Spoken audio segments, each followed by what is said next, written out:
it was in self-defense and they'll say it was murder. Or it may be murder and they may call it self-defense.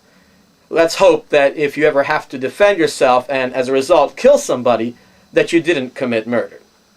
Okay, so now I want to get down to the nitty-gritty.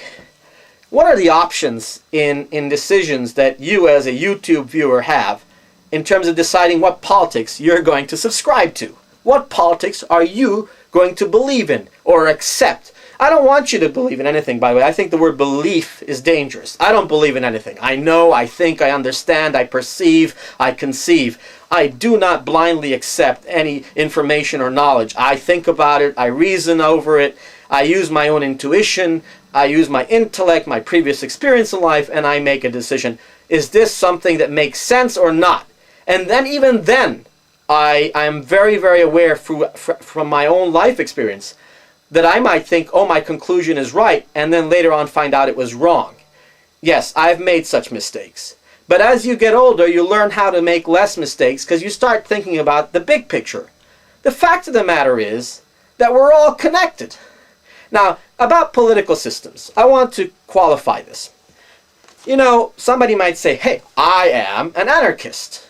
And then when you ask them a whole bunch of questions about what does that mean, what would they do in certain situations, you find out that they're sort of an anarchist, but they're also sort of a socialist, or maybe they're sort of an anarchist and they're somewhat of a fascist. You know, anarchy itself, it's hard to define.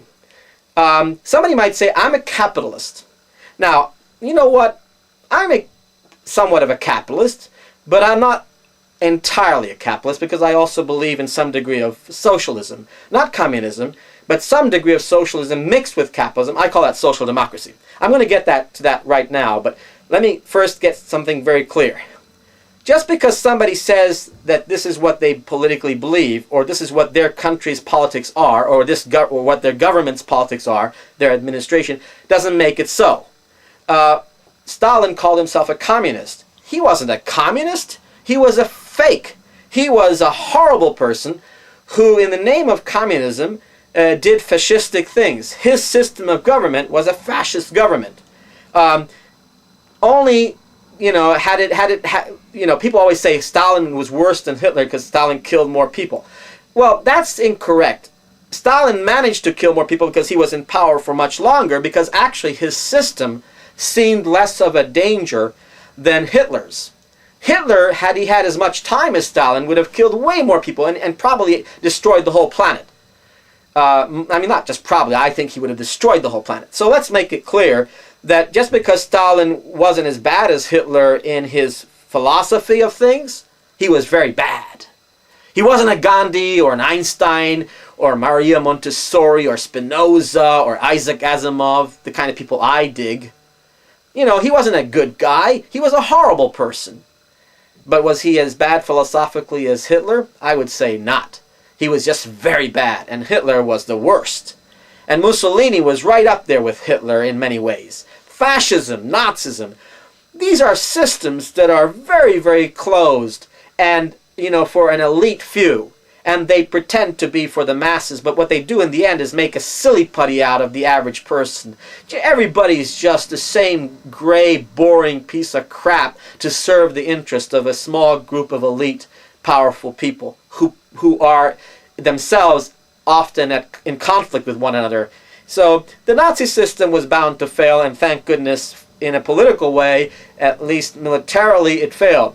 Problem is, a lot of the Nazis escaped, and in my opinion, they went to South America and elsewhere with the resources, the money and stuff that they stole, and they have been able to recoup and start to damage liberal democracies. They have an agenda, which is to destroy democracy, and especially liberal democracy, because they couldn't defeat democracy and freedom by so-called conventional military means. So they decided to infiltrate societies, governments, institutions, which they've been doing. They have been undermining democracy and liberal life for a long time since World War II. And it's about time we wake up to that. Now, here are the options. In general, you can be on the extreme right. You can be a Nazi, a fascist. You can be a paleoconservative, a neocon. You can be a so-called moderate right-winger, which I always say slips into becoming a neocon, a paleoconservative, and even further. So you have those options on the right side. On the left, you can be a so-called communist, although in reality you'll never accomplish that because it just doesn't work. If you just think about how you need to have an incentive to accomplish things as a human being. In communism, there is no incentive, and the problem with communism is it's abused by the people who are in power. The assumption that it is a dictatorship of the masses or the proletariat, the working class, is rubbish. Communism doesn't work like that. It's the people who are at the top of the political system in communism who run the show and who benefit the most at the expense of the people. It's dangerous because it's not democracy. You as an individual have no real rights because you have no real property. So you can be a communist, you can be a socialist. The problem with socialism in of itself, classical socialism, is that it ends up heading towards communism, and as a result, because it never accomplishes communism, it destroys society, it destroys the economy, because it just isn't functional. You need some degree of competitiveness. Yes, you need cooperation and compromise for society to be healthy, but you also need some degree of competitiveness and some degree of privacy and private property to have any freedom at all. Now, there is a middle of the road, and it's called social democracy. Social democracy is very misunderstood, and by the way, I want to caution you. If you go on Wikipedia and you read about social democracy, you're going to be very disappointed if you do your research. Because Wikipedia is a great source of a lot of facts and information, historical and otherwise, but it is slanted, it is distorted by the people who write those entries in Wikipedia. Those entries are not totally objective and not totally reliable. Some of them are excellent, some are less so, and some are absolutely distorting, deliberately twisting things to give you the wrong impression. So if you read about social democracy in Wikipedia, you're going to get a lot of cleverly worded rubbish. Real social democracy, let me explain what it is.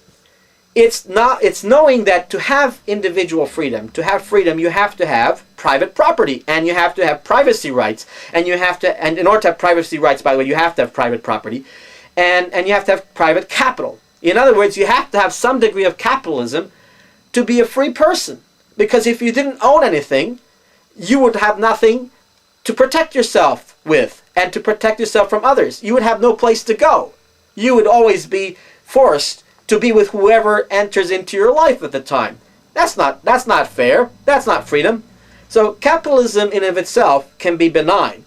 The problem is that the kind of capitalism we've been experiencing, the laissez-faire, let it be as it is, do whatever you want. If you can get away with it, good. If you get caught, so what? You get caught. That kind of extreme capitalism is self-destructive, and it's not actually real capitalism as it was meant to be. Social democracy incorporates real capitalism, moderate capitalism, capitalism that is not anti-social, not destroying society, not anti-environmental, not destroying the environment, but capitalism that is held to a certain level of responsibility by government. By the government of the people, democratically elected and represented democratically by the people. In a social democracy, you have a social welfare system that protects the elderly, the weak, the sick, the poor. I'm an advocate of social democracy because it incorporates the freedom of capitalism and it incorporates the benefits of a state that will provide for those who are unfortunate and who would otherwise be a threat to themselves and society if they live in extreme poverty.